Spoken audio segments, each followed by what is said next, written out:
या नंबर आया है अभी, तुम जा सकती हो।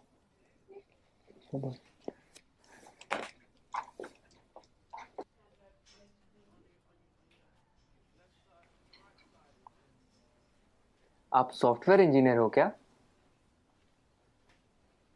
आप लोगों ने देश में कितनी तरक्की लाई है, सब कुछ कितना एडवांस हो गया है। थैंक्स। आप लोगों को देख के तो मैं एकदम हैरान हो जाता हूँ।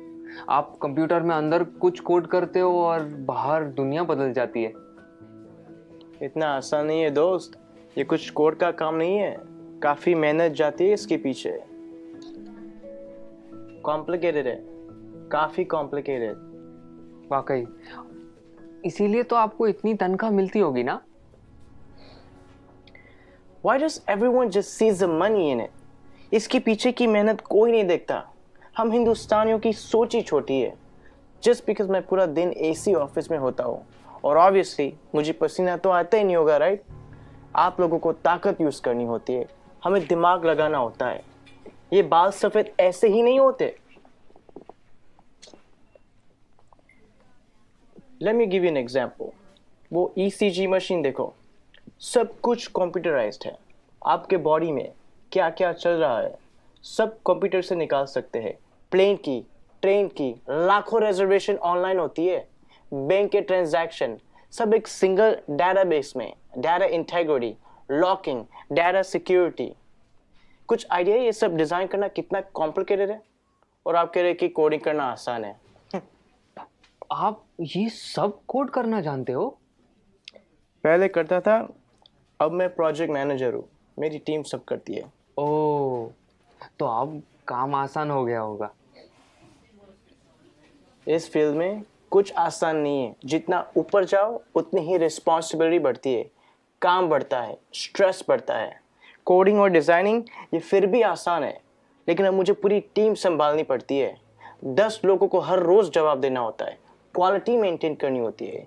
2 घंटे ईमेल ना चेक करूं तो लोग पैनिक करने लगते हैं। एक साइड से रिजल्ट का प्रेशर होता है और दूसरी साइड को कस्टमर को रिप्लाई करना होता है। रिक्वायरमेंट्स बदलती रहती है और यूजर्स को कुछ और चाहिए होता है, और आपका बॉस कभी सेटिस्फाइड नहीं रहता है।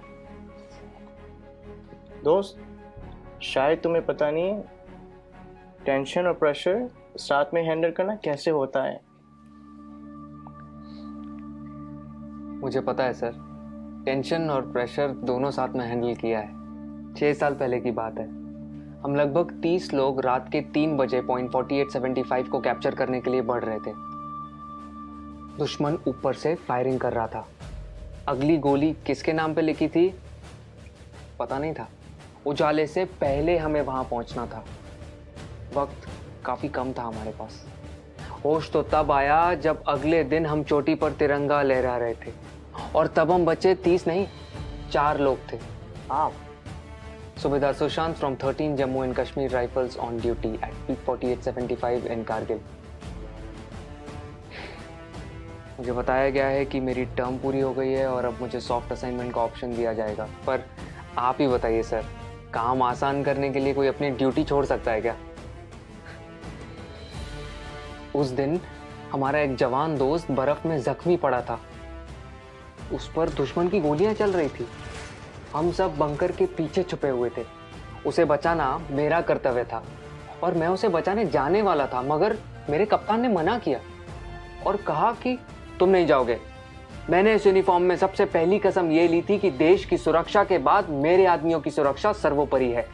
ये कह के वो खुद चले गए। उस जख्मी जवान को बचाते बचाते हमारे कप्तान शहीद हो गए। उस दिन से जब भी मैं बॉर्डर पर होता हूं, उन गोलियों की आवाज और कप्तान का आखिरी चेहरा मेरे सामने आता है। वो गोलियां शायद मेरे लिए थी।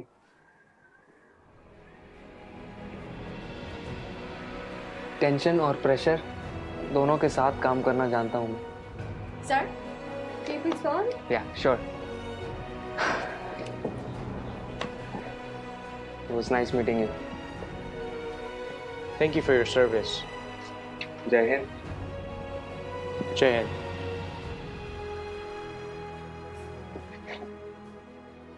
कभी खुद की जिंदगी से शिकवा होने लगे अगर, तो एक फौजी की जिंदगी के बारे में सोचना। खुद की हर मुश्किल आसान लगेगी। जो खुद की सांसें दांव पर लगाकर पूरे देश की सांसें चलाते हैं, हर वक्त जान हथेली पर होती है, फिर भी हमेशा मुस्कुराते रहते हैं। जिन्होंने डर को भी डराया है और देश के लिए जीना क्या होता है, ये इन सरहद के पहरेदारों ने हमें सिखाया है। तो अगली बार जब कोई चुनौती तुमसे तुम्हारा सुख चैन छीनेगी, तो एक फौजी की जिंदगी के बारे में जरूर सोचना। खुद की हर मुश्किल आसान लगेगी।